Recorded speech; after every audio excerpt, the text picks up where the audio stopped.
Hey everybody, David Lewis here with Mission Air Conditioning. Your AC probably isn't working right now. Take a deep breath, everything's going to be okay.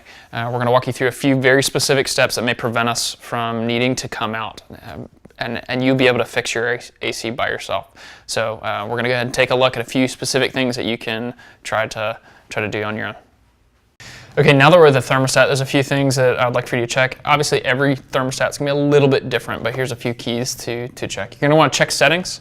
On the thermostat, you want to make sure you're in cooling mode, obviously. The next thing that you're going to want to check is batteries. Some thermostats have batteries. If those batteries are low, the system's not going to operate correctly.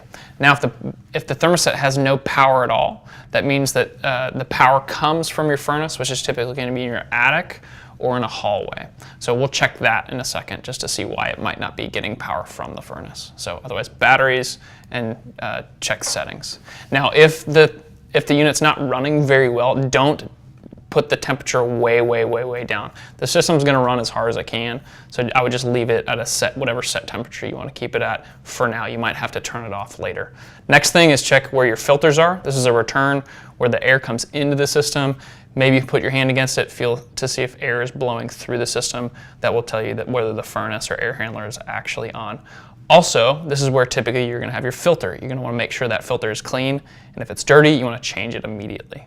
So we'll go to the next step. Okay, so now that we're in the attic, there's a few specific things that we do need to check. Most air conditioning systems are going to look more or less like this one.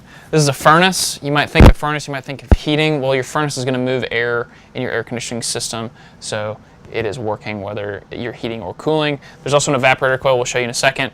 And on the other side, there are some units that have filters on this side of the system. You're going to want to check to make sure that that filter is clean and so that it's not restricting the system from running. So from there, we're going to go ahead and check to see if there's water in the drain pan. But first, we want to always check if you didn't have power to the thermostat and or if this blower is not running, you need to check to see if there's a light switch that was turned off. And so we'll show you that here in a close-up in a second. There's always going to be a light switch that runs to this furnace, and if the furnace is not running or there's not power to the thermostat, it's because that switch is turned off in some cases. Some people think it's just a light switch, but it's actually a switch to keep power to this unit. Most furnaces or air handlers in the attic space, there's going to be a light switch that's going to be within about arm's reach of the actual furnace or air handler. This one's going to have a light switch and a power switch. A lot of cases it'll just be a power switch.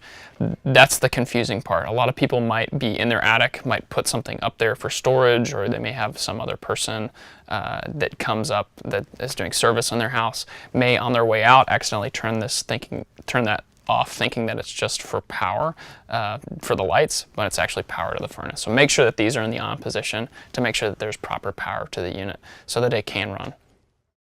Connected to most furnaces is going to be this. It's an evaporator coil. It's technically what's actually cooling the house.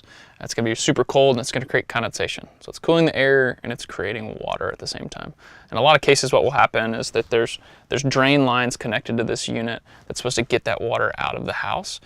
This is a primary. On the other side of this one there's a secondary. So there's two lines. Now if both of them back up, water's going to collect in here, which is called the drain pan. In a lot of cases there's a switch there. When that water fills up, it's going to shut the unit down and keep it from putting water all over your house, which is a good thing. Now, if those things are clogged up, it could be either a plumbing problem or you're going to need an AC technician to come clear those out. In some cases, you might be able to clear them out with a shop vac, but that would be something that you need to explore further. If there is any ice on the lines, this is copper lines coming in and out of the evaporator coil. If there's any ice on those, you're going to want to go ahead and just shut that unit down. So now that we've seen the evaporator coil, we're going to go ahead and go to the breakers and go outside. Now that we're at the breaker panel, you need to find your breaker panel. Oftentimes it's either in a garage, on the exterior of the house, or in a hallway potentially, or in a closet. So find the breaker panel. You also need to find the right one. This one has two right here. Find the right one associated with the system that's running. Obviously we're coming to check this to see if there's power to the unit. So you need to open your panel and check breakers, see which one of them is labeled for your AC in your furnace, and just see if it's in the on position. Sometimes it can look like it's in the on position, but it's not fully there, so go ahead and turn that breaker off all the way, and then turn it back on again, and then you have to give it some time to see if that unit begins to fire up again. So find your breakers, see if anything's tripped. Even if it looks like it's on, go ahead and turn it off and turn it back on. Okay, now that we're at the outdoor unit, the AC condenser, there's really only one thing to check.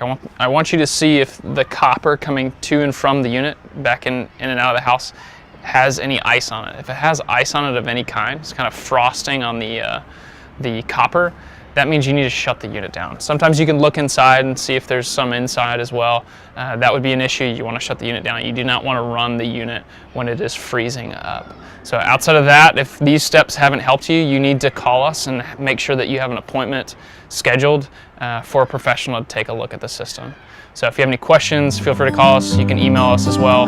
Go to our website. We'll also include more details below.